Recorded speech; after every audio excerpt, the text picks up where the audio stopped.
All right, let's get going with number three. It's now October 1968. The monsoon season is definitely with us. It's raining every day, and times are miserable. We're up on a mountain. I don't remember. I don't remember the name of the mountain. I don't remember the number of the mountain. All I remember is that we're up there, and we hadn't had anything to eat for a while because we can't get resupplied. And we're scrounging for food, and everybody that don't like these certain kind of sea rats, they throw them away, with the trash and stuff.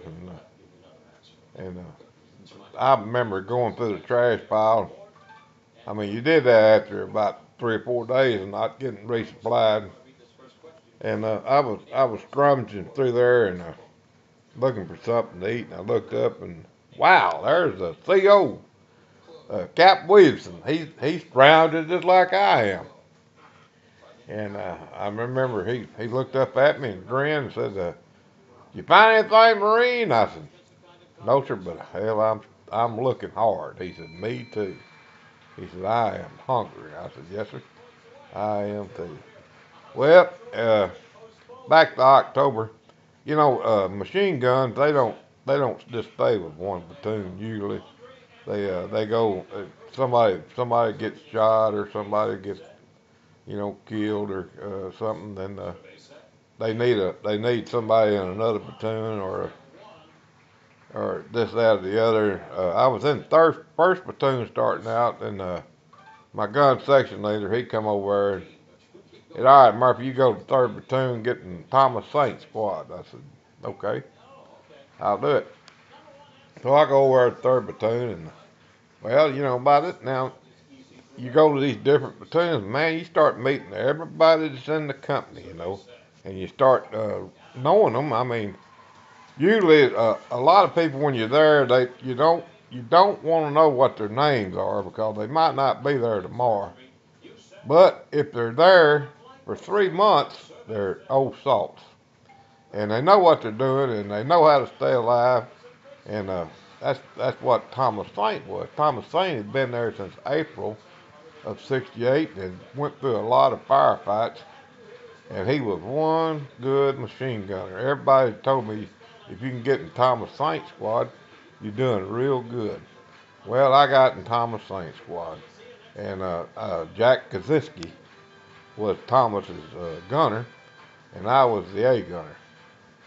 And James Rushing, he got there a little later on, and he was the ammo humper. Well, we did real good. Thomas taught me a whole lot. We finally got off that mountain and went to a lot of different places, but we ended up at the rock pile. Now, the rock pile was notorious for rats, and I'm talking about big rats. Uh, one thing you did not want to do was get bit by a rat because you had a series of shots that you had to take, and it was all in the stomach. So you did not want to get bit by a rat. And I'm telling you, I've never seen such big rats in my life. These rats look like small dogs, you know. Uh, just one bad thing after another. We left there and we went to Conti Inn. Conti Inn was just a nice place. It was one click away from the DMZ. I don't know if y'all know what a click is, but anybody that's military knows what a click is. It's not very far. One red square. It Anyway, we could see the NBA flag flying from Conti Inn, and we always wanted to go over. At night time, you could see convoys. The NBA. NBA is North Vietnamese Army. You could see convoys going down the trails, and just wondering why ain't we bombing them guys? Why are we just sitting here watching the NVA come down these trails and a big camp right there. And no one's across from the DMZ, but it's right there. Why ain't we bombing these people? Why are we down here and just waiting on them to pick us off one at a time? Doesn't make any sense. Anyway, we we're there at Conti Inn and we're having a good time, and I mean we're back in the rear. So I mean nobody's worried about nothing. And I'm there one night, and this guy comes running over and says, "Hey Murph, hey, we got another Texan over here." I said, "Oh yeah, where's he at?" He's over there in second platoon. Go over and see him. I said, "Okay." So I go over there, and there's this guy, full pack, got his steel pod on it. He got his gun at uh, up there, and he's walking guard duty. I couldn't believe it. He's over there walking guard duty, and I bent toward him. And he goes, "Halt! Who goes there?" I said, "J.D. Murphy." I said, "I want to talk to you." He said, "Well, bant to be recognized."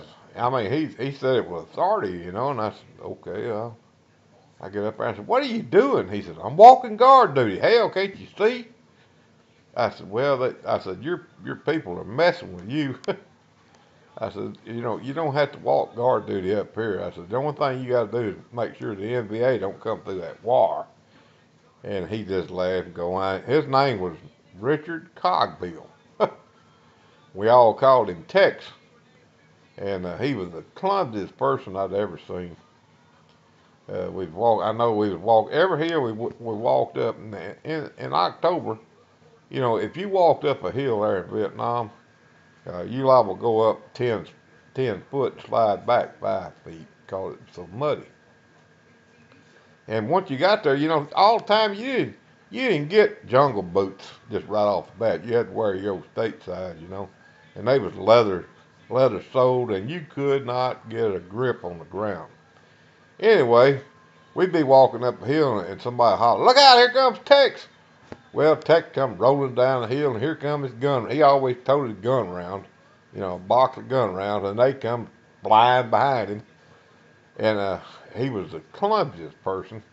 And on his arm he had tattoo "Born to Lose." I will never forget that.